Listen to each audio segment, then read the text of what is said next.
કે હું કેવી સરસ ચર્ચા કરું છું. રાતને જો સવાર પડી ગયું ને તો એ શ્રીજીની ચર્ચા બંધ નથી. અને સુંદર સાથ થાકતા નથી સાંભળી. અમુક સુંદર સાથ હતા ને ઉઠીને પાછા ટાઈમ થયો સવારે એટલે નાવા ધોવા ગયા અને બીજા નવા આવતા જાય તો શ્રીજી પાછી ચર્ચા ચાલુ કરે. નવું આવ્યું ને એને પાછું પહેલેથી સંભળાવે. આવી સરસ ચર્ચા કરતા હતા કપાસી મંદિરમાં. તો ત્યારે શ્રીજીને એવું થયું કે એવી સરસ ચર્ચા સંભળાવું પણ ભેર સાહેબને જાગણી કેમ નથી થતી. એક દિવસ પોતે બપોરે જમી અને ફરતા ભેર સાહેબ જે આરામ કરતા હોય ને એ ચાયની મોહની એ કટારી ઉપર ગયા તો એને હુંકો પીતા જોઈ ગયા.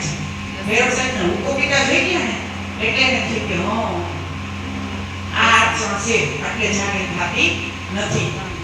તો ત્યારે પછી બીજે દિવસે ભેર સાહેબ આવે છે ને ભેર સાહેબને કહે છે ત્યાં જ બેઠા ભેર સાહેબને કહે મારે તમારી જાગણી કેમ નથી થતી કે મારે તમારી જાગણી કરવી છે.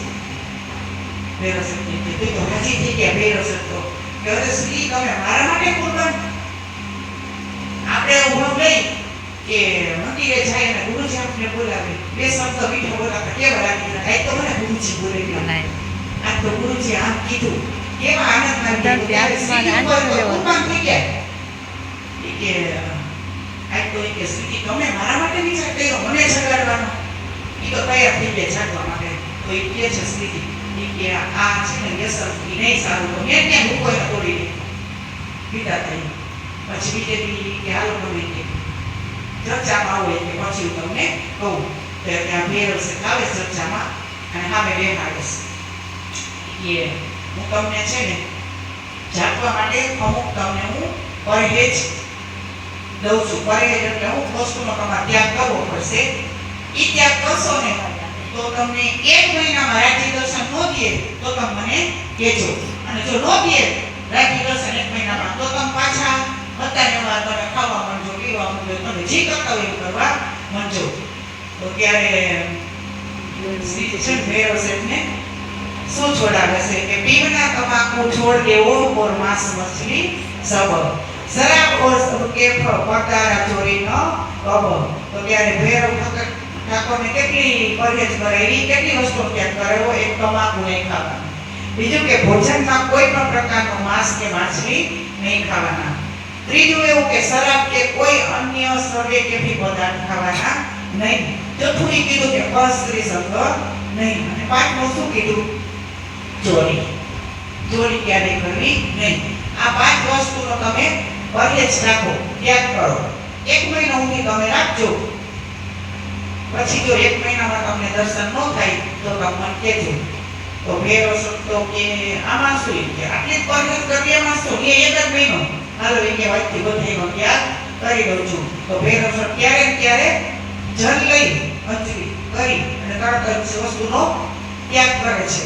તો એના ઘરમાં બધા એના પતિ પત્ની છોકરા વહુ એના પત્ની તો બહુ બળવા માંડ્યા.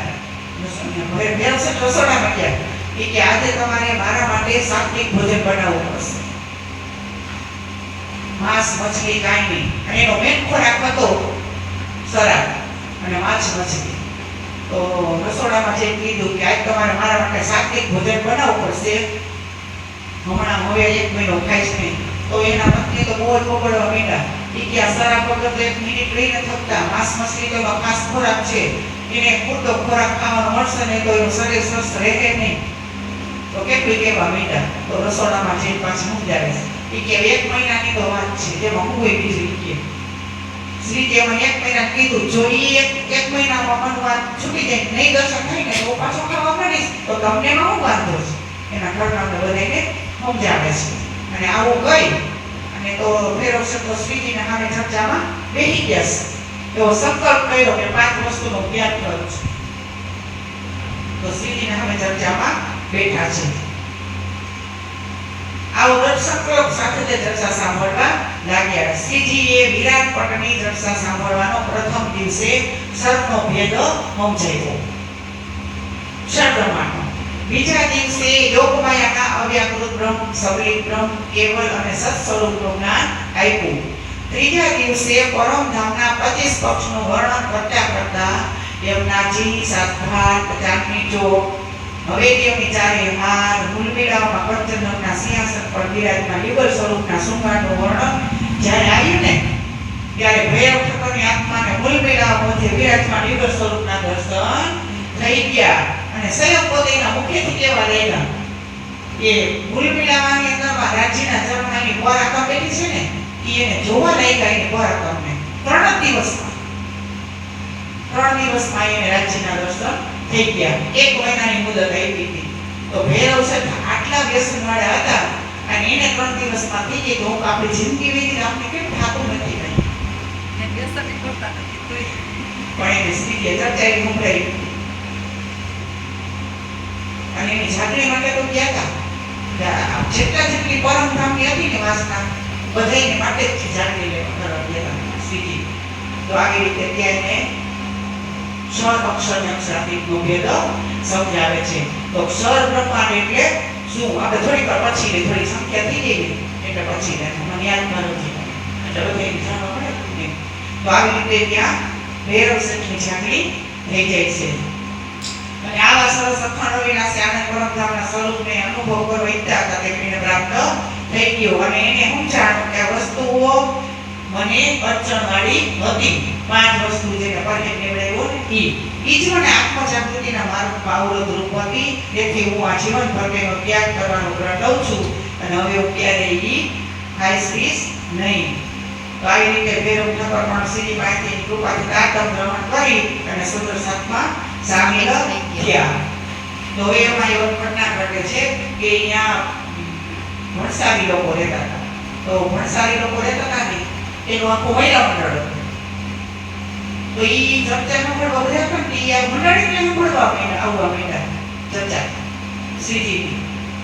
તો એના ઘરવાળાને હાવ વહેવું નહીં કેમ કે રાતની ચર્ચાનો તો ચાલુ રહેતો હતો.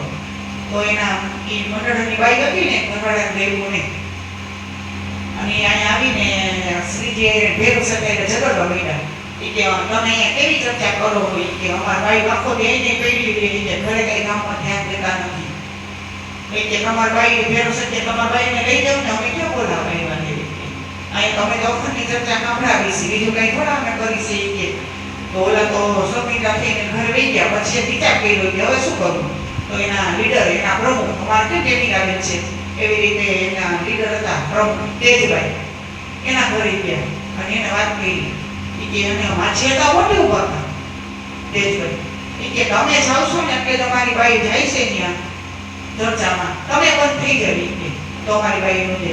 તો એ કે હું શું કામ બંધ થઈ જાઉં? આવી ચર્ચામાં થોડો પડતી હોય વખતની તો એ કે હું શું કામ બંધ થઈ જાઉં? મારી ઉંમર તો જોવી કે તમે જરા મારી ઉંમર કેવડી છે હું શું કામે જાતી હોઉં રાજ્યમાં તું જાઉં છું કે.